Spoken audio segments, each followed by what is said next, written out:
नमस्कार दोस्तों, स्वागत है आपका अमित एग्ज़ाम स्टडी में। दोस्तों आ गई है आपकी नई वीडियो जो है पर्यावरण की, जिससे कि आप इस वीडियो से आप अपने यूपी टैट और सी टैट, सुपर टैट एवं वनडे एग्ज़ाम के ऑल क्वेश्चन जो हमारे इन एग्ज़ाम में आ रहे हैं, बायोलॉजी से संबंधित, वनस्पति विज्ञान से संबंधित, पर्यावरण से संबंधित सभी क्वेश्चनों को आप इन वीडियो से कवर कर सकते हैं। और ये जो है आप जानते हैं कि हमारी ये सीरीज़ चल रही है पूरा पर्यावरण कराने की। तो आज हमारा ये 7वां अध्याय है और इससे पहले वाली वीडियो में हम 6 अध्याय करा चुके हैं। और दोस्तों 7वें जो अध्याय है आपका इसका नाम है हमारा पर्यावरणीय अवनयन एवं प्रदूषण। इस अध्याय में आपको लगभग 150 क्वेश्चन मिलेंगे। हमारा पर्पज़ है कि एक वीडियो में एक ही चैप्टर कराएं, लेकिन दोस्तों इस वीडियो में आपके इस चैप्टर से थोड़े ज़्यादा क्वेश्चन बन रहे हैं, लगभग 150 के करीब क्वेश्चन बन रहे हैं। इसलिए हमने सोचा है कि इस वीडियो को ज़्यादा लंबा ना करके 2 वीडियो में हम इस चैप्टर को पूरा करेंगे, जिसमें लगभग 80 क्वेश्चन हम एक वीडियो में ले लेंगे और बाकी क्वेश्चन अगली वीडियो में आ जाएंगे। तो इस वीडियो को मैं पार्ट 1 और पार्ट 2 के नाम से डाल दूँगा, आप इसको देख सकते हैं।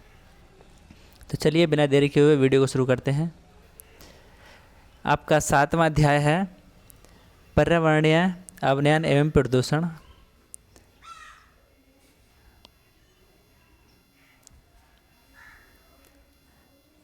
पहला क्वेश्चन है आपका,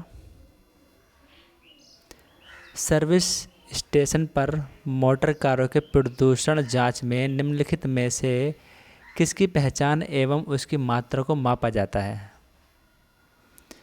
तो हम किसकी पहचान करते हैं और किसकी मात्रा को मापते हैं जो हमारे ये पेट्रोल पंप पर जो प्रदूषण जांच केंद्र लगे हुए होते हैं। सीसा तथा कार्बन कण, नाइट्रोजन तथा सल्फर के ऑक्साइड और कार्बन मोनोऑक्साइड या कार्बन डाइऑक्साइड। तो पहले क्वेश्चन का सही जवाब है आपका ऑप्शन ए, सीसा एवं कार्बन की हम इसमें जाँच करते हैं।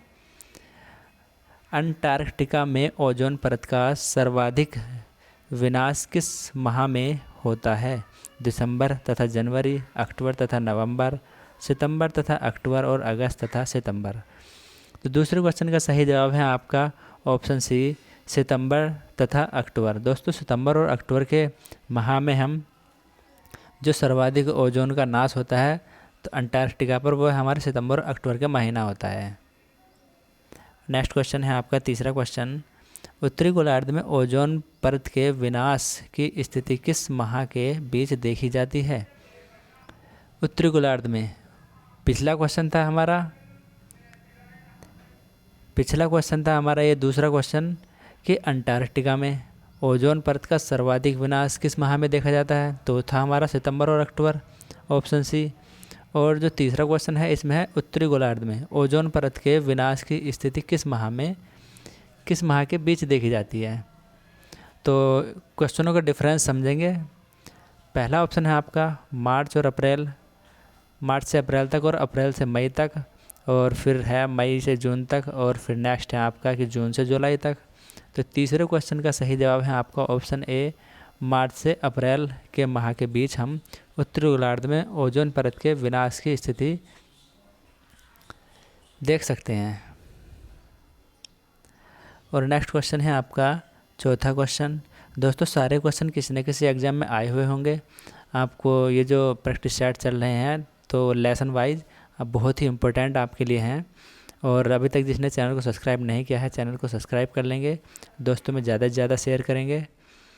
चौथा क्वेश्चन है आपका, मोटर वाहनों से निकलने वाली निम्नलिखित में से कौन सी एक मुख्य प्रदूषक गैस है। CO2 या CO या मार्च गैस, और डी ऑप्शन है आपका नाइट्रोजन ऑक्साइड। तो चौथे क्वेश्चन का सही जवाब है आपका सी ऑप्शन, CO यानी कार्बन ऑक्साइड। पांचवा क्वेश्चन है, अम्ल वर्षा एसिड रेन होती है कारखानों से, पेट्रोल से, कोयला जलाने से, लकड़ी से। पांचवे का सही जवाब है आपका ऑप्शन ए, कारखानों से। और छठा क्वेश्चन है, तालाब में तैरने से मनुष्य की त्वचा जल जाती है। उसके ऑप्शन है आपके आगे, मैं आपको भी दिखाता हूँ। ये अवरक्त किरण के कारण, क्लोरीन के कारण, ऊष्मा के कारण या पराबैंगनी किरण के कारण? ये था कि तालाब में तैरने से मनुष्य की त्वचा जल जाती है, तो किसके कारण जलती है? तो दोस्तों आपका सही जवाब है इसमें बी ऑप्शन, क्लोरीन के कारण।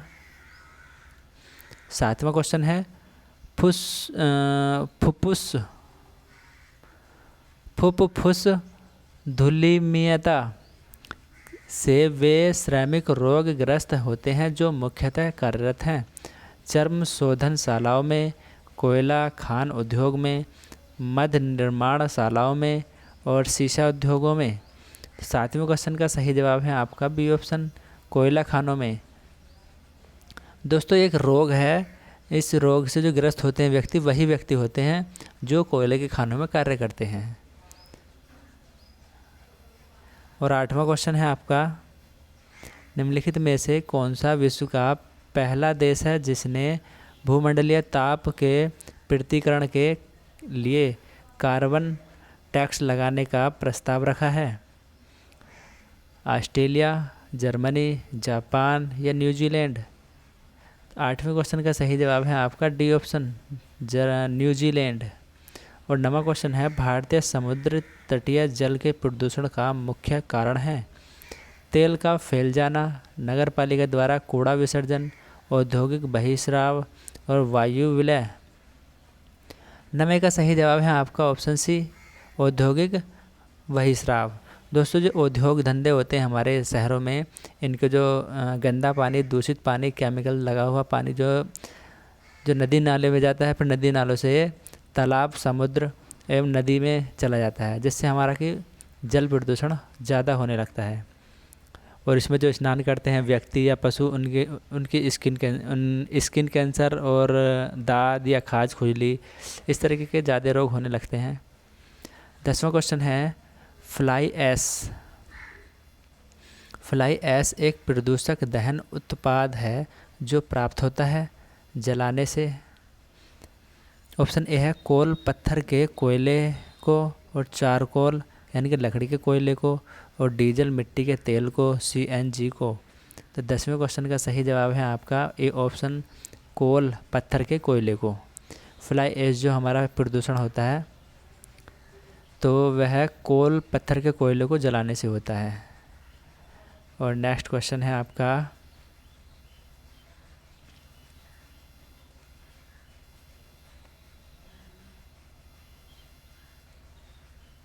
11वां क्वेश्चन,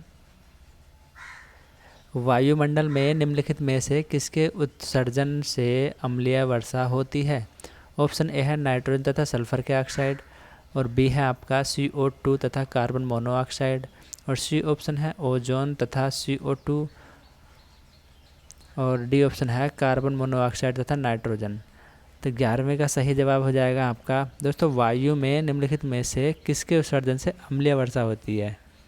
तो अम्लीय वर्षा जो होती है वह हमारे नाइट्रोजन से तथा सल्फर के ऑक्साइड से होती है। 12वां क्वेश्चन है,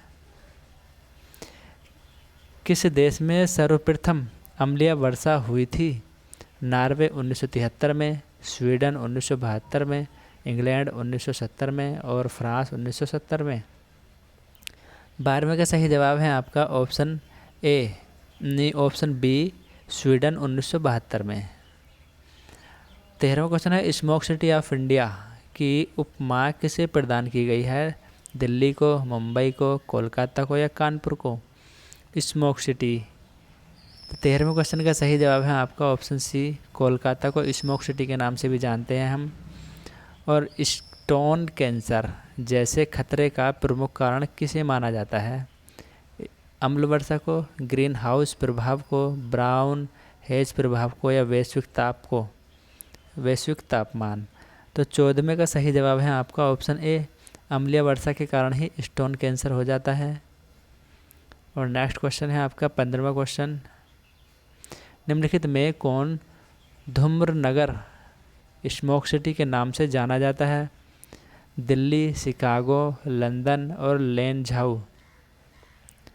15 का सही जवाब है आपका ऑप्शन बी, शिकागो को स्मोक सिटी के नाम से भी जाना जाता है और डाप्सन इकाई का प्रयोग किया जाता है पृथ्वी की मोटाई मापने में, हीरे की मोटाई मापने में, ओजोन परत की मोटाई मापने में, सौर के मापन में। तो दोस्तों आपका इसका सी ऑप्शन सही जवाब हो जाएगा। ओजोन परत की मोटाई मापने में डाप्सन इकाई का प्रयोग किया जाता है। और सिस्मोलॉजी भूकंप के अध्ययन को हम कहते हैं। और नेक्स्ट क्वेश्चन है आपका 17वां क्वेश्चन, जुगाली करने वाले पशुओं से जिस ग्रीन हाउस गैस का निस्सरण होता है वह है। जो हमारे जुगालते हैं पशु, जुगालना दोस्तों ये होता है कि पशु जब चारा खाने के बाद आराम करता है, बैठता है, तो वह खुद ही उस जो उसने चारा खाया है उसको दोबारा से यानी कि पचाता है। तो वह अपना मुंह चलाता रहता है बार बार, तो उसी को हम जुगालना कहते हैं। तो 17वें क्वेश्चन का सही जवाब बताना है। इसका सही जवाब होगा आपका मीथेन गैस। तो जब पशु जुगालते हैं तो उनके मुंह से मीथेन गैस निकलती है। 18वां क्वेश्चन है, संयुक्त राष्ट्र पर्यावरण कार्यक्रम की एक रिपोर्ट के अनुसार एक भूरे रंग की धुंध अथवा एशियाई भूरे रंग का बादल जो एशिया के 10 मिलियन वर्ग किलोमीटर आकाश पर आच्छादित है तबाही मचा सकता है। वर्षा के रूप में, अनाज उत्पादन में, मानवीय स्वास्थ्य के क्षेत्र में, उपरोक्त तीनों में। 18 का सही जवाब है आपका ऑप्शन डी, उपरोक्त तीनों में तबाही मचा सकता है। 19वां क्वेश्चन है, असुमेलित जोड़े को पहचान कर इंगित कीजिए। यह है इटाई रोग, कैडमियम प्रदूषण, ये तो सही बात है आपका। और मिनीमाटा रोग, पारा प्रदूषण, यह भी सही है। और सी ऑप्शन है नाक-नी रोग, सीसा प्रदूषण। दोस्तों आपका यह जो है सही नहीं है, नाक-नी रोग सीसा प्रदूषण से नहीं होता है। और डी ऑप्शन है कि ब्लू बेबी रोग, नाइट्रेट प्रदूषण, यह भी सही है कि ब्लू बेबी रोग नाइट्रेट के प्रदूषण से होता है। तो आपको जो जोड़ा असुमेलित है वह बताना है, तो आपका इसमें सी ऑप्शन सही जवाब हो जाएगा। 20वां क्वेश्चन है, मानव जनित पर्यावरणीय प्रदूषक कहलाते हैं परजैविक, प्रतिजैविक, ह्यूमेलिन, एंथ्रोयोजेनिक। तो 20 का सही जवाब है आपका ऑप्शन डी, एंथ्रोयोजेनिक को हम मानव जनित पर्यावरणीय प्रदूषक कहते हैं। और 21वां क्वेश्चन है, पेयजल में संख्या प्रदूषण सर्वाधिक है चेन्नई, कानपुर, दिल्ली, मुंबई में। 21 का सही जवाब है आपका ऑप्शन बी, कानपुर में। और 22 है, औद्योगिक मलबे से सर्वाधिक रासायनिक प्रदूषण होता है। औद्योगिक जो मलबा होता है उससे जो रासायनिक प्रदूषण होता है वह कैसा होता है, वह किस पदार्थ से होता है, यानी कि चमड़े से उद्योग से होता है या कागज़ के उद्योग से होता है, रेयान उद्योग से होता है या वस्त्र उद्योग से होता है। तो 22 का सही जवाब है आपका ऑप्शन ए, चमड़े उद्योग से, औद्योगिक मलबे से सर्वाधिक रासायनिक प्रदूषण होता है आपका। और जैसे भारत में आपका जो चमड़ा उद्योग है कानपुर में, तो कानपुर को बहुत ही गंदा सिटी कहा जाता है, यानी कि बहुत ही प्रदूषण है वहाँ पर, ज़्यादा गंदगी है। और आगरा में भी है। यहाँ पर हम चमड़े के लिए ज़्यादा जाने जाते हैं दोनों शहर, कानपुर और आगरा। और नेक्स्ट क्वेश्चन है कि विश्व के हरित गृह गैसों में भारत का अधिभाग है 1%, 2%, 3% या 5%। तो ऑप्शन ए आपका सही जवाब है 1%।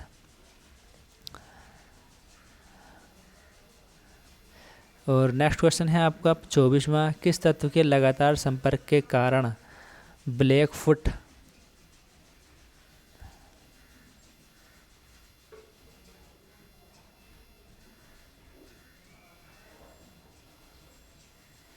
ब्लैकफुट नामक रोग हो जाता है?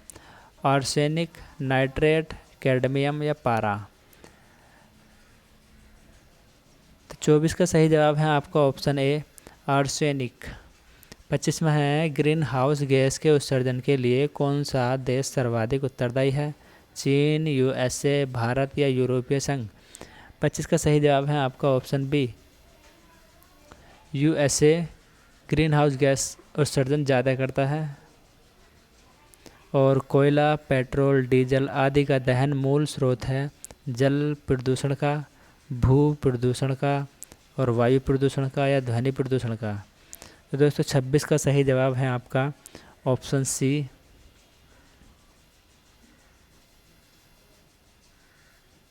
वायु प्रदूषण का।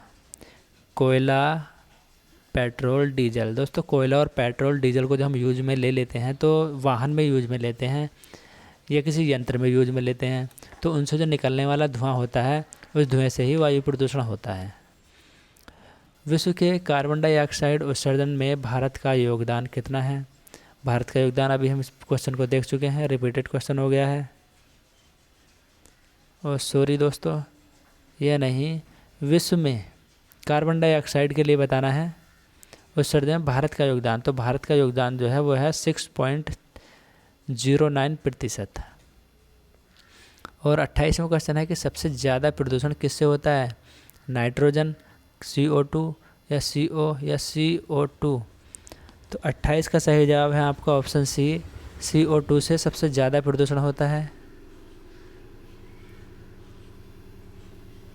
29वां क्वेश्चन है वायुमंडल में ग्रीन हाउस गैसों की बढ़ती हुई प्रचुरता निम्नलिखित में से किस एक के सिवाय अन्य सभी का कारण है? सार्वभौम तापमान, समताप मंडल में ओजोन परत का रिक्तीकरण और ऑक्सीजन उर्वरण प्रभाव और कार्बन डाइऑक्साइड उर्वरण प्रभाव? 29 का सही जवाब है आपका सी ऑप्शन का ऑक्सीजन उर्वरण प्रभाव। और नेक्स्ट है 30वां क्वेश्चन, पर्यावरण अपकर्ष से अभिप्राय है पर्यावरणीय गुणों का पूर्ण रूप से निम्नीकरण, मानवीय क्रियाकलापों से विपरीत परिवर्तन लाना और पारिस्थितिकी विभिन्नता के परिणाम स्वरूप पारिस्थितिकीय असंतुलन उपरोक्त सभी। 30 का सही जवाब है आपका ऑप्शन डी, उपरोक्त सभी के कारण जो है पर्यावरण अपकर्ष होता है। पर्यावरण अणुओं का पूर्ण रूप से निम्नीकरण और मानवीय क्रियाकलापों से विपरीत परिवर्तन लाना।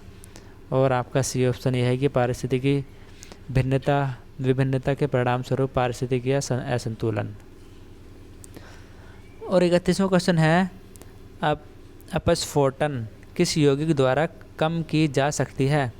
आइसोऑक्टेन द्वारा, एन-हेप्टेन द्वारा, टेट्राइथाइल लेड द्वारा और बेंजीन द्वारा? 31 का सही जवाब है आपका ऑप्शन सी,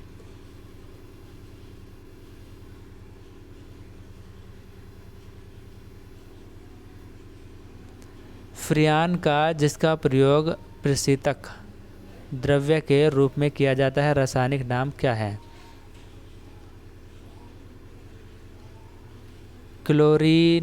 क्लोरीनतः हाइड्रोकार्बन, फ्लोरीनतः हाइड्रोकार्बन, क्लोरोफ्लोरोहाइड्रोकार्बन या फ्लोरीनीत एरोमेटिक यौगिक? तो 32 का सही जवाब है आपका ऑप्शन सी, क्लोरोफ्लोरोहाइड्रोकार्बन। ये हमारी जो है फ्रियान गैस का जो है रासायनिक नाम है, जो हमारी प्रशीतक के रूप में कार्य करती है और फ्रिजों में इसका प्रयोग किया जाता है, रेफ्रिजरेटर जो होते हैं। पेंट उद्योग के श्रमिकों को निम्नलिखित जोखिमों में से किस एक का सामना करना पड़ता है? निकेल प्रदूषण का, कैडमियम प्रदूषण का, स्ट्रांसियम प्रदूषण का या सीसा प्रदूषण का? तो दोस्तों 33 का सही जवाब हो जाएगा आपका डी ऑप्शन, सीसा प्रदूषण का। जो हमारे पेंट करते हैं व्यक्ति, पेंटर होते हैं जो कली का काम करते हैं घरों पर या लिखने का, तो वह उन लोगों में जो है सीसा प्रदूषण का जोखिम अधिक रहता है। अंतर्राष्ट्रीय अम्ल वर्षा सूचना केंद्र स्थापित किया गया ओस्लो में, स्टॉकहोम में, कोपेनहेगन में या लंदन में? 34 का सही जवाब है आपका ऑप्शन ए, ओस्लो में। और नेक्स्ट क्वेश्चन है आपका 35वां क्वेश्चन। निम्नलिखित में से किस एक गैस के कार्बन मोनोऑक्साइड की सर्वाधिक प्रतिशतता होती है? कोयला गैस की, प्राकृतिक गैस की, वायु अंगार गैस की और भाप अंगार गैस की। 35 का सही जवाब है डी ऑप्शन, भाप अंगार गैस की। कार्बन मोनोऑक्साइड की सर्वाधिक प्रतिशतता जो होती है दोस्तों, वह होती है भाप अंगार गैस में। निम्नलिखित गैसों में से कौन सा एक जल में आर्सेनिक की बहुलता के कारणवश होता है? अल्जाइमर रोग, पार्किंसंस रोग, या त्वचा कैंसर, या मंदाग्नि। 36 का सही जवाब है आपका ऑप्शन सी, त्वचा कैंसर। दोस्तों ये है क्वेश्चन कि जल में आर्सेनिक की बहुलता के कारणवश होता है, वह होता है त्वचा कैंसर। नेक्स्ट क्वेश्चन है आपका 37वां 37। स्वचालित वाहन निर्वातक का सबसे अविषालु धातु प्रदूषक है? कॉपर, लेड, कैडमियम या मरकरी। 37 का सही जवाब है आपका ऑप्शन बी, लेड। 38वां क्वेश्चन है, हाल के वर्षों में इस विषय पर चिंतन बढ़ी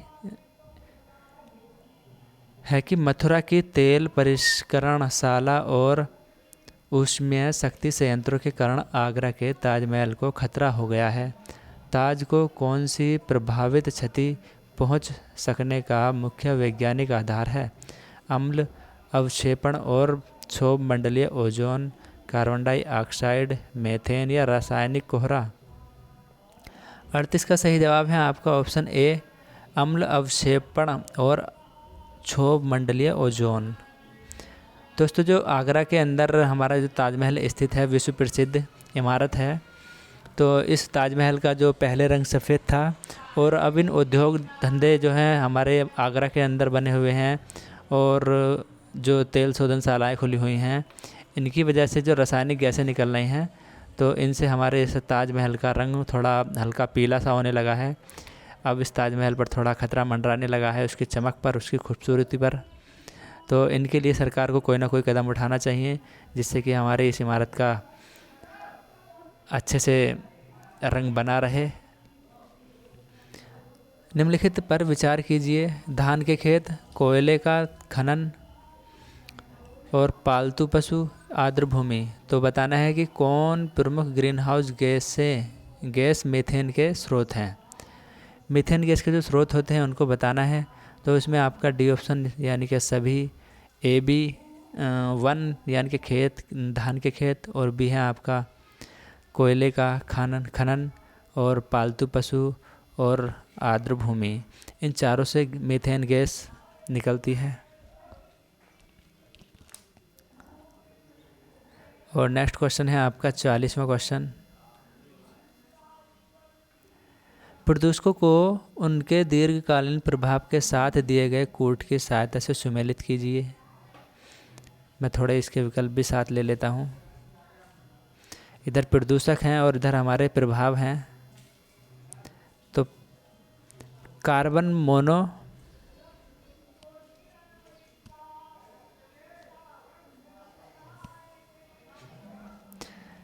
यह है कार्बन मोनोऑक्साइड। तो दोस्तों कार्बन मोनोऑक्साइड जो है यह श्वास संबंधी रोग पैदा करता है।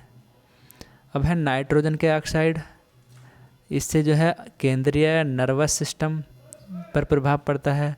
और धूलकण से जो है हमारे लीवर और किडनी को क्षति पहुंचती है। और शीशे से होता है कैंसर। तो इसमें हमारा चौथा डी ऑप्शन सही जवाब हो जाएगा। 41वां क्वेश्चन है, निम्नलिखित ग्रीन हाउस गैसों में से किस एक का उत्सर्जन पूर्णतः मानवोद्भवी है? Chlorofluorocarbon, methane, nitrous oxide, hydrogen sulphide. तो 41 का सही जवाब है आपका ऑप्शन ए, क्लोरोफ्लोरोकार्बन। और 42वां क्वेश्चन है कि प्रकाश रासायनिक धूम कोहरे की रचना के लिए निम्नलिखित में से कौन सा एक आवश्यक नहीं है? Oxygen, nitrogen oxide, carbon monoxide, सूर्य प्रकाश। 42 का सही जवाब है आपका ऑप्शन ए, ऑक्सीजन।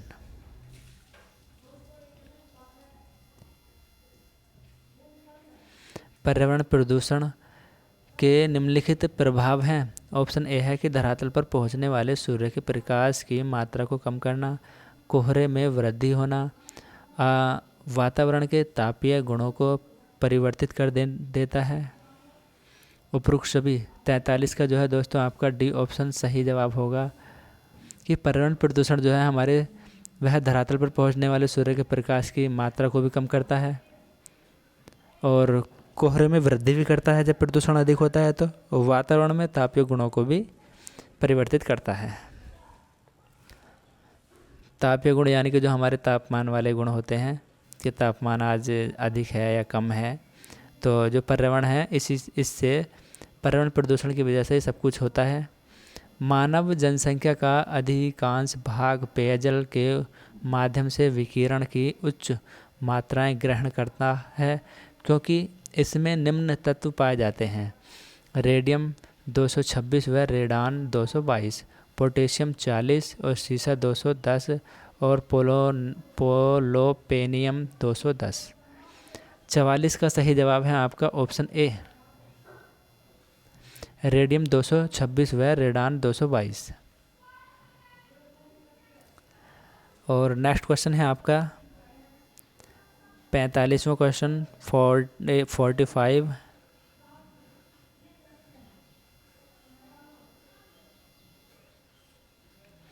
जापान की 1953 में होने वाली मिनीमाटा व्याधि जिसमें कि मछलियां संक्रमित थी किस पदार्थ के आधिक्य के कारण हुआ था?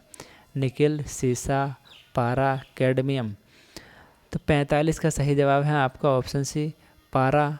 दोस्तों पारा की वजह से, पारा जो प्रदूषण होता है इसकी वजह से मिनीमाटा रोग हो जाता है। 46वां क्वेश्चन है, कथनों पर विचार कीजिए। सिगरेट के धूम्रपान से व्यक्ति बेंजीन के प्रभाव में आता है और बेंजीन एक ज्ञात कैंसर कारक है और उपरोक्त कथनों में से कौन सा सही है ये बताना है। तो 46 का सही जवाब है आपका ऑप्शन सी। यह दोनों कथन जो है, दोनों कथन सत्य हैं, पहला भी और दूसरा भी, कि सिगरेट के धूम्रपान से व्यक्ति बेंजीन के प्रभाव में आता है और दूसरा है कि बेंजीन एक ज्ञात कैंसर कारक होता है। 47वां क्वेश्चन है, निम्नलिखित में से किसको केंद्रीय प्रदूषण नियंत्रण बोर्ड द्वारा अत्यधिक प्रदूषणकारी उद्योग के रूप में अभी निर्धारित नहीं किया गया है? लुगदी, कागज़ बोलते हैं हम जिसको, और बी है ऑप्शन आपका चीनी, सी ऑप्शन है चाय और डी ऑप्शन है उर्वरक। तो 47 का सही जवाब है आपका सी ऑप्शन, चाय को। क्या क्वेश्चन है आपका कि केंद्रीय प्रदूषण नियंत्रण बोर्ड द्वारा अत्यधिक प्रदूषणकारी उद्योग के रूप में। दोस्तों चाय से जो हमारा उद्योग चल रहा है, इस चाय को रिफ़ाइन करने के लिए और इसको बनाने के लिए, बनाने तो खैर हमारी वनस्पति से बनाई जाती है, इसकी फसल की जाती है, लेकिन उसको थोड़ा शुद्ध भी करना पड़ता है, इसको बनाना पड़ता है, इसमें कुछ और भी पदार्थ मिलाए जाते हैं। तो इसके जो उद्योग धंधे होते हैं उससे भी निर्धारित नहीं किया है कि इससे भी कोई प्रदूषण होता है या नहीं। और नेक्स्ट क्वेश्चन है आपका 48वां क्वेश्चन, निम्नलिखित कथनों पर विचार कीजिए, नीचे दिए हुए कूट से सही उत्तर का चयन कीजिए।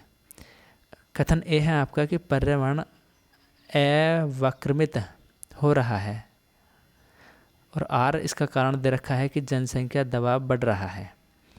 48 का जवाब आपका बी ऑप्शन सही जवाब है कि ए और आर दोनों सत्य हैं, ये बात दोनों सही हैं, लेकिन आर जो है ए की सही व्याख्या नहीं करती है।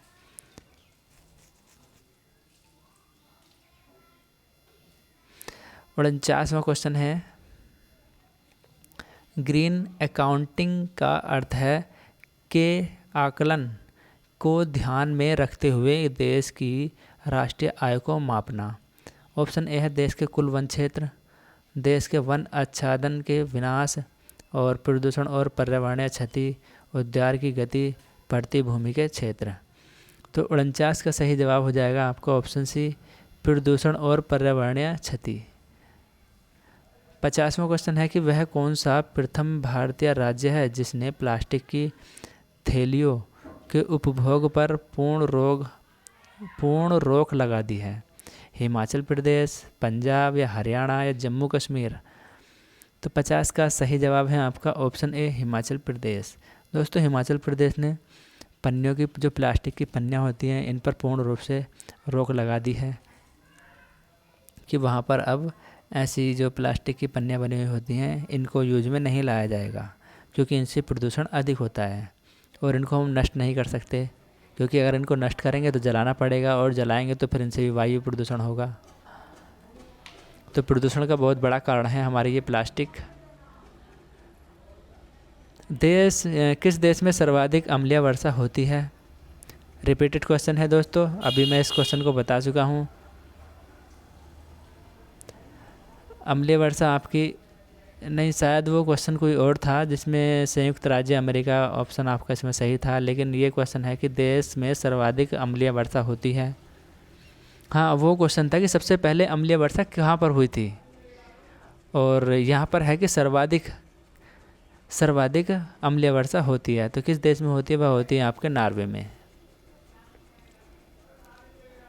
और आपका 52वां क्वेश्चन है कि यद्यपि भारत की जनसंख्या तीव्र गति से बढ़ रही है किंतु पक्षियों की संख्या तेज़ी से घट रही है, क्योंकि शिकारियों की संख्या में असाधारण वृद्धि हुई है, जैविक कीटनाशकों तथा उर्वरकों का बड़े पैमाने पर उपयोग हो रहा है, और पक्षियों के वास स्थान पर बड़े पैमाने पर कटौती हुई है।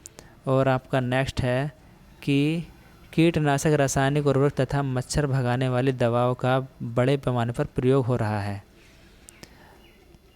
तो दोस्तों आपके 52वें क्वेश्चन का सही जवाब है ऑप्शन बी।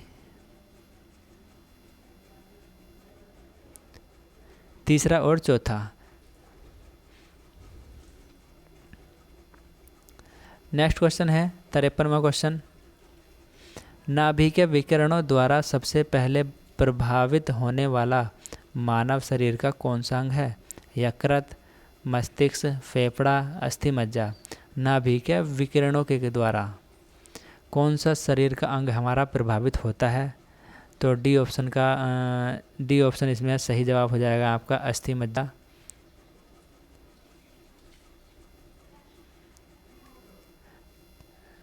फिफ्टी 54वां क्वेश्चन है, रक्त कैंसर किस औद्योगिक रसायन से होता है? रक्त कैंसर बताना है कि किस उद्योग से होता है। बेंजीन, मैग्नीज और पीसीबी एस्बेस्टस। 54 का आपका ऑप्शन ए सही जवाब हो जाएगा। बेंजीन के कारण रक्त कैंसर औद्योगिक रसायन से होता है। बेंजीन औद्योगिक जो रसायन होता है इससे रक्त कैंसर होता है। और नेक्स्ट क्वेश्चन है कि समुद्र से किसी शहर की ऊंचाई जितनी अधिक होगी वहाँ की आबादी उतनी ज़्यादा की मात्रा बढ़ाकर लेती है। निम्न विकल्पों में से रिक्त स्थान भरिए। नाभिकीय विकिरण, विद्युत चुम्बकीय विकिरण, कॉस्मिक किरणों, उपरोक्त सभी। 55 का जवाब आपका सही होगा सी ऑप्शन, कॉस्मिक किरणों। दोस्तों समुद्र से किसी शहर के ऊंचाई जितनी अधिक होगी वहाँ की आबादी उतनी ही ज़्यादा कॉस्मिक किरणों की मात्रा बढ़ा कर लेती हैं, क्योंकि सूर्य से जो हमारी किरणें निकलती हैं वो सूर्य की ओर पास हो जाती हैं। तो इसका जो सही जवाब हो जाएगा वह होगा आपका कॉस्मिक किरणें।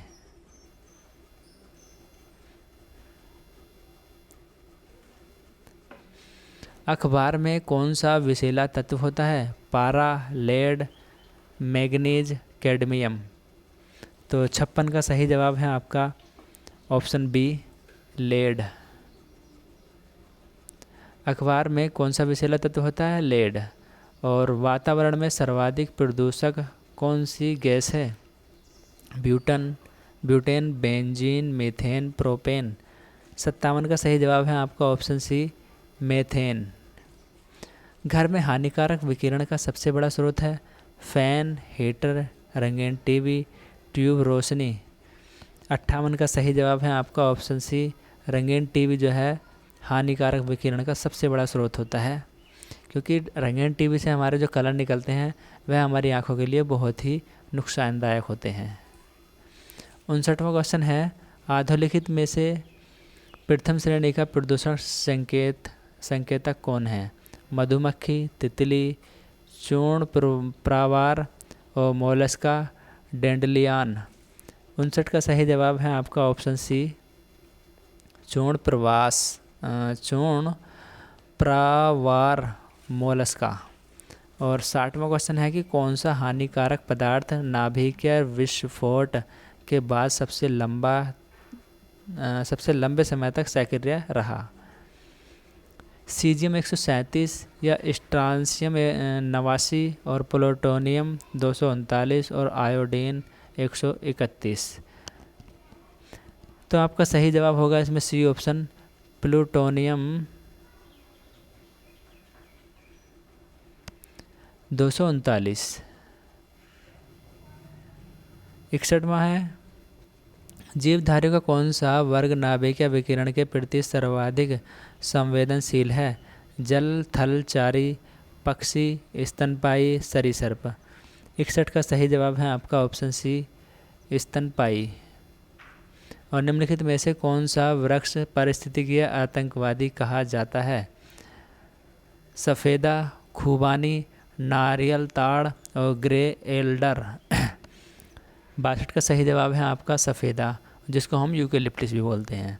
इसको हम प्रकृति का आतंकवादी या पारिस्थितिकी आतंकवादी भी कहते हैं, पर्यावरण का आतंकवादी। 63वां क्वेश्चन है, किस उपग्रह द्वारा ओजोन छिद्र की उपस्थिति दर्ज की गई है? निब्स 7, लेडसेट 3, गोज या टिरोस एन। 63 का सही जवाब है आपका ऑप्शन ए, निब्स 7 उपग्रह के द्वारा ओजोन छिद्र की उपस्थिति दर्ज की गई है। और 64वां क्वेश्चन है कि निम्नलिखित में से किसके कारण वायु प्रदूषण नहीं होता? डीजल इंजन के, पराग कण के और ताप विद्युत शक्ति केंद्र के, जल विद्युत शक्ति केंद्र। 64 का सही जवाब है आपका ऑप्शन डी, जल विद्युत शक्ति केंद्र। निम्नलिखित में से किस धातु को उत्प्रेरक संपरिवर्तक में उत्प्रेरक के रूप में प्रयोग करते हैं? Palladium, radium, copper, iron. 65 का सही जवाब है आपका ऑप्शन ए, पैलेडियम। और नेक्स्ट है, ध्वनि प्रदूषण कितनी डेसिबल ध्वनि होने से होता है? 50 से 60, 80 से 90, 40 से 70 या 20 से 35 डेसिबल। 66 का सही जवाब है आपका ऑप्शन बी, 80 से 90। और दोस्तों, जो हमारे ट्रैक्टर होते हैं, जुताई करते हैं, ट्रैक्टर को जुताई करते समय जो इतनी ध्वनि होती है वह हमारी शोर की होती है, यानी कि प्रदूषण की होती है। तो ये होती है हमारी 90 डेसिबल, यानी कि 90 डेसिबल की जब आवाज़ ट्रैक्टर की होती है तो वह जुताई करते समय होती है, और उसे ही हम ध्वनि प्रदूषण भी कह सकते हैं। 67वां क्वेश्चन है कि पर ऑक्सी एसिटिल नाइट्रेट पैन बोलते हैं जिसको मुख्यतः है? स्थल प्रदूषण, जल प्रदूषण, वायु प्रदूषण, ध्वनि प्रदूषण। 67 का सही जवाब है, यह होता है हमारा वायु प्रदूषण। भारत में जल प्रदूषण नियंत्रण कानून लागू हुआ था 1968 में, 82 में या 1974 में या 1976 में? 68 का सही जवाब है आपका ऑप्शन सी, 1974 में प्रदूषण नियंत्रण कानून लागू हुआ था। और 69वां क्वेश्चन है आपका, निम्नलिखित में से किसे प्राकृतिक प्रदूषण कहते हैं? धुंध, वायुमंडलीय नाइट्रोजन, जंगल की आग निम्नलिखित में से कोई नहीं। तो 69 का सही जवाब है आपका ऑप्शन सी, जंगल की आग को हम प्राकृतिक प्रदूषण कहते हैं। नेक्स्ट है 70वां क्वेश्चन आपका कि निम्नलिखित में से लाइकेन किस के प्रति अधिक संवेदनशील है? सल्फर डाइऑक्साइड, कार्बन मोनोऑक्साइड और नाइट्रोजन डाइऑक्साइड और ऑक्सीजन। लाइकेन किसके प्रति अधिक संवेदनशील है? लाइकेन। 70 का सही जवाब है आपका ऑप्शन ए, सल्फर डाइऑक्साइड यानी कि SO2 और धुएं से आँखों में जलन पैदा करने वाला होता है। सल्फर डाइऑक्साइड, पैन, ओजोन या नाइट्रिक ऑक्साइड। 71 का सही जवाब है आपका ऑप्शन डी, नाइट्रिक ऑक्साइड। आँखों में जो धुएं से आँखों में जो जलन होती है वह होती है हमारी नाइट्रिक ऑक्साइड के कारण, और हमारी आँखों में पानी भी निकलने लगता है। कोसा से सल्फर डाइऑक्साइड SO2 द्वारा प्रभावित होने वाला भाग है? केंद्रक, कोसा का झिल्ली तंत्र, कोसा भित्ति, प्लाज्मोडेस्मेटा। 72 का सही जवाब है आपका ऑप्शन बी, कोसा का झिल्ली तंत्र। और निम्नलिखित में से कौन सा रेडियोधर्मी सबसे घातक प्रदूषण है? SR90 और SR85 और P32 इनमें से कोई नहीं। 73 का सही जवाब है आपका ऑप्शन ए, SR90। 74वां क्वेश्चन है कि ओजोन O3, दोस्तों ओजोन का सूत्र जो है O3 होता है, प्राथमिक प्रदूषण है या द्वितीयक प्रदूषण है या दोनों प्रदूषण है? इनमें से कोई नहीं।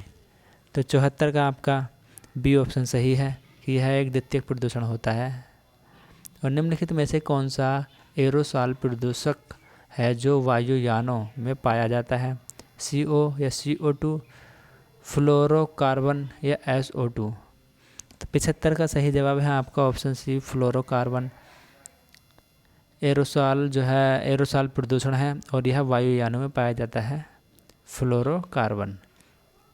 कौन सा प्राथमिक प्रदूषक है? SO2, CO, NO2, उपरोक्त सभी। प्राथमिक प्रदूषक की बात हो रही है, तो 76 का आपका डी ऑप्शन सही जवाब हो जाएगा, उपरोक्त सभी। SO2 और CO और NO2 ये सब हमारे प्राथमिक प्रदूषक होते हैं। 77वां क्वेश्चन है, निम्नलिखित में से जल की BOD को बढ़ाता है? शैवाल, मिट्टी, शर्करा, मिल के अपशिष्ट और जलीय पौधे। 77 का सही जवाब है आपका ऑप्शन सी। और मृदा प्रदूषण का सबसे महत्वपूर्ण कारक हो सकता है कांच, प्लास्टिक, अपमार्जक, CO2। 78 का सही जवाब है आपका ऑप्शन बी, प्लास्टिक। मृदा प्रदूषण का सबसे महत्वपूर्ण कारक जो होता है वह प्लास्टिक होता है। जैसे मैंने अभी पिछले क्वेश्चन में आपको बताया कि पन्नियाँ जो होती हैं, जिसको भी हिमाचल प्रदेश ने बिल्कुल बैन लगा दिया गया है, तो ये हमारी प्लास्टिक ही होती हैं और यह मृदा प्रदूषण में अत्यधिक जिम्मेवार होती हैं। और 79वां क्वेश्चन है कि धुंध कोहरा का निर्माण होता है कोहरा प्लस NO3 से, धुआं प्लस रेडियो एक्टिव पदार्थ से, धुएं प्लस कोहरे से या धुआं प्लस CO2 से। CO2 यानी कि कार्बन डाइऑक्साइड। तो 79 का सही जवाब है आपका ऑप्शन सी, धुआं और कोहरा से, स्मॉग बोलते हैं जिसको हम, धुआं कोहरा। और 80वां क्वेश्चन है, CO का विषैला प्रभाव होता है क्योंकि हीमोग्लोबिन के लिए इसकी बद्धता ऑक्सीजन की तुलना में होती है 20 गुना अधिक, 250 गुना अधिक, 1000 गुना अधिक या 2 गुना अधिक। 80 का सही जवाब है आपका ऑप्शन बी, 250 गुना अधिक। और नेक्स्ट क्वेश्चन है आपका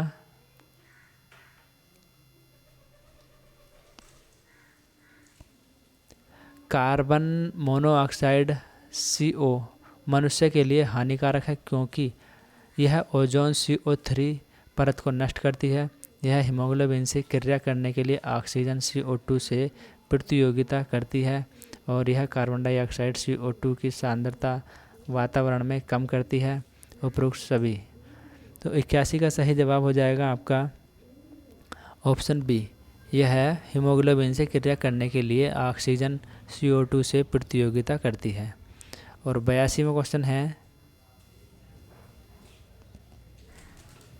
कि वायु प्रदूषण के विश्वसनीय संकेतक होते हैं हरी शैवाल तथा जलीय लीवरवर्स्ट और फर्न तथा साइकस और लाइकेन तथा मॉस और नीम तथा आम। तो 82 का सही जवाब हो जाएगा ऑप्शन सी लाइकेन तथा मॉस। यह वायु प्रदूषण के विश्वसनीय संकेतक होते हैं। तो दोस्तों ये थे हमारे 82 क्वेश्चन। इस चैप्टर से हमारे क्वेश्चन तो और भी हैं, सारे क्वेश्चन हैं लगभग 150 के करीब, और मैंने थोड़ा वीडियो लंबा हो जाएगा इसलिए ये 2 वीडियो मैंने इस चैप्टर को लिया है। तो अगली वीडियो का आप इंतज़ार करेंगे। जब तक के लिए थैंक्स फॉर वाचिंग।